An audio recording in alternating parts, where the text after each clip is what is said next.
क्या आप जानते हैं पति की मृत्यु के पश्चात एक पत्नी की क्या स्थिति होती है? वह कुछ समय पश्चात ही रानी से नौकरानी बन जाती है।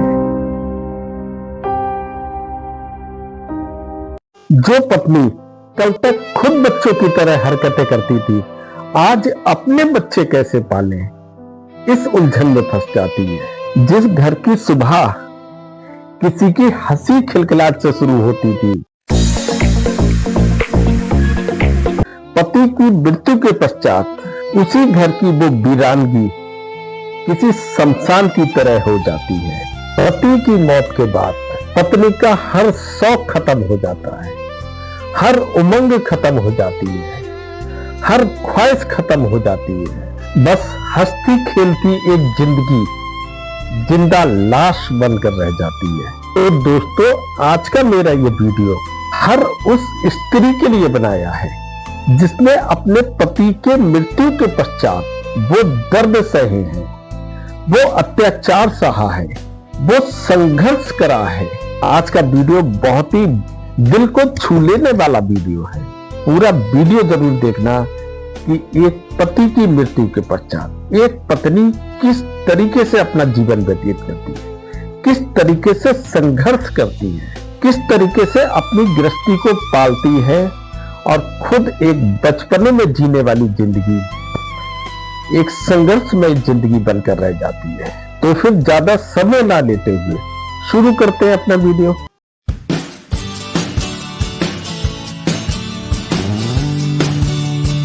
तो दोस्तों, जब एक लड़की की शादी होती है, वो बहुत सारी ख्वाहिशों के साथ में उस घर में आती है, बहुत सारी उमंगें उसके साथ जुड़ी होती हैं। शादी के बाद कई बार पति का तो बचपना खत्म हो जाता है, लेकिन जो एक लड़की होती है वो बहुत कोमल हृदय की होती है, उसके अंदर अभी भी बचपना भरा होता है। वो वही पति के साथ वही बचपना वाला जिंदगी भी जीती है। कई बार वो खट्टी मीठी लड़ाइयां करती है, कई बार वो छुटपुट रूठा राठी करती है, लेकिन आप ध्यान देना, एक पत्नी जो कि अपने पति से बहुत प्यार करती है, अगर वो किसी बात पर लड़ती भी है तो वो इस बात पे लड़ती है क्योंकि उसमें उसके पति का हित छुपा होता है। आप उसकी लड़ाइयों को मत देखो, आप ये देखो कि वो किसके लिए लड़ रही है। उसकी ज्यादातर लड़ाइयों में आपका ही हित छुपा होता है।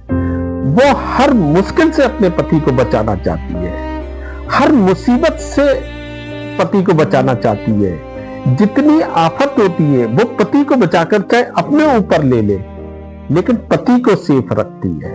लेकिन खुदा ना खास्ता अगर पति को कुछ हो जाए, अगर वो इस दुनिया से बीच में ही अलविदा कह दे, तो सबसे पहले रीति रिवाज ही उसके दिल को छल्ली कर देते हैं।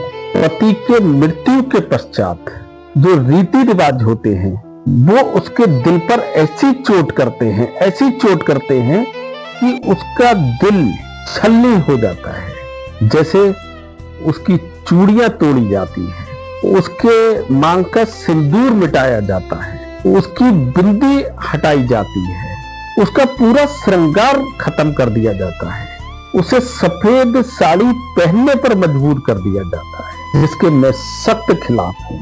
उसके पश्चात एक तो पत्नी वैसे ही बहुत परेशान होती है, उसकी दुनिया लुट चुकी होती है। और बहुत सारे ऐसे रीति रिवाज होते हैं, जैसे 10वां संस्कार होता है। पति की मृत्यु के पश्चात वैसे ही उसके पास पैसे की कमी होती है, लेकिन उसे सारे रिश्तेदारों को मृत्यु भोज कराना पड़ता है।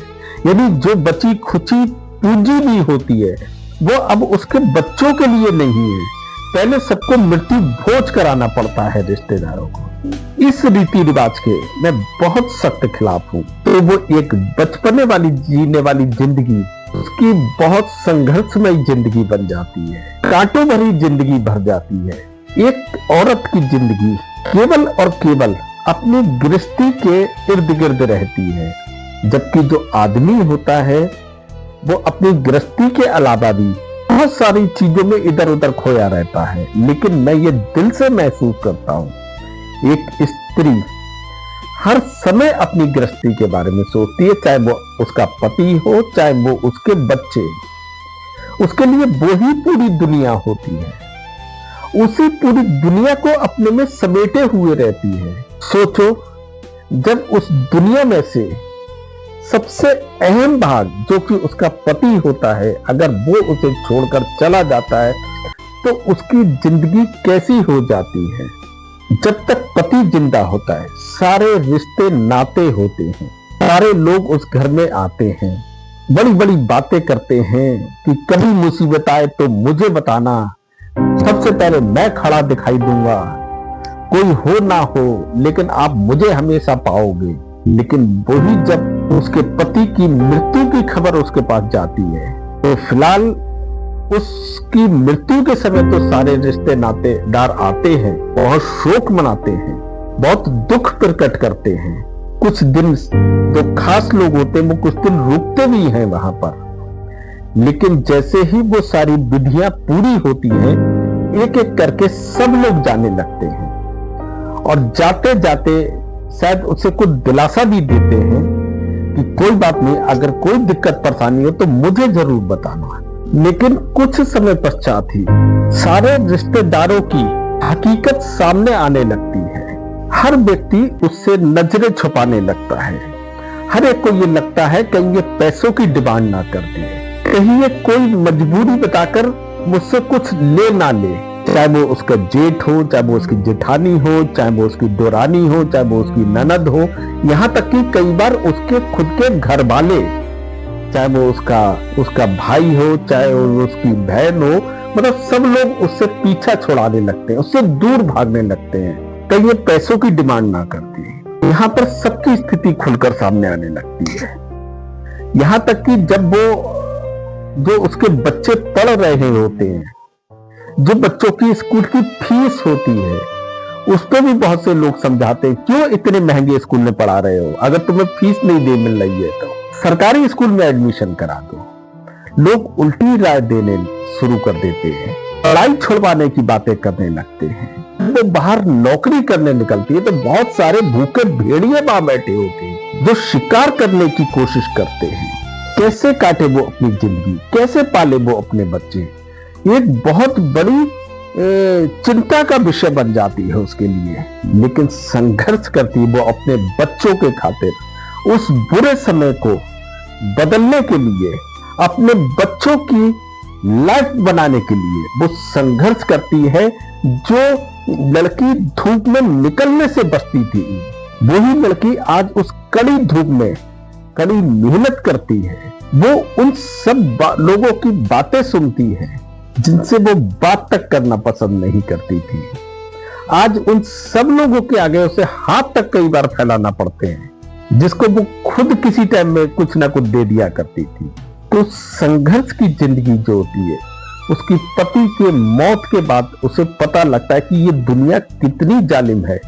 बहुत संघर्ष झेलना पड़ता है अगर किसी स्त्री का पति उसे बीच में अलविदा कह देता है। मैंने खुद कुछ लोगों को देखा है ऐसी संघर्षमयी जिंदगी को जीते हुए, और इस भेड़ियों के भीड़ में बिना अपनी इज्जत को खराब हुए स्वाभिमान की जिंदगी जी है ऐसे लोगों ने, और फिर दोबारा से उठ के खड़ी हुई हैं वो लोग। मैं सलूट करता हूं ऐसी स्त्रियों को।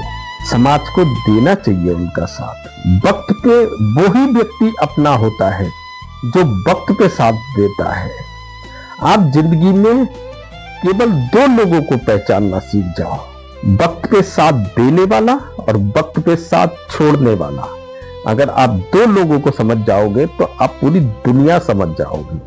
देना चाहिए हर एक को साथ। देखो, जिंदगी और मौत ये उसके हाथ में नहीं है, उसके पति की भी गलती नहीं है अगर कुछ हो जाता है तो।